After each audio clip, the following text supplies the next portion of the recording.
Friends అందరికీ నమస్కారం అండి. ఇప్పుడే అందిన వార్త, రేవంత్ రెడ్డి మాస్టర్ ప్లాన్ ప్రభుత్వ ఉద్యోగులకు గుడ్ న్యూస్ అంటూ లేటెస్ట్ అప్డేట్ అయితే రావడం జరిగిందండి. అందుకు సంబంధించినటువంటి కంప్లీట్ ఇన్ఫర్మేషన్ అనేది వీడియోలో తెలుసుకుందాం. వీడియోని పూర్తిగా చూడండి, అప్పుడే అర్థమవుతుందండి. మరోసారి కనుక ఛానల్ వస్తే తప్పకుండా సబ్స్క్రైబ్ చేసుకొని bell button all notification activate చేసుకోండి. అదేవిధంగా లైక్ చేయడం మర్చిపోతున్నారండి, వెంటనే లైక్ చేయండి.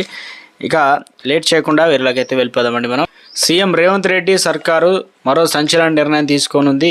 తెలంగాణ రాష్ట్రంలో మళ్ళీ వీఆర్ఓ వ్యవస్థను తీసుకురావడానికి కాంగ్రెస్ ప్రభుత్వం యోచిస్తున్నట్టు తెలుస్తుంది. గతంలో బీఆర్ఎస్ ప్రభుత్వం ఈ వ్యవస్థను రద్దు చేసిన విషయం తెలిసిందే. అయితే రేవంత్ రెడ్డి ప్రభుత్వం ఈ వ్యవస్థను పునరుద్ధరించేందుకు సన్నాహాలు చేస్తున్నట్లు సమాచారం.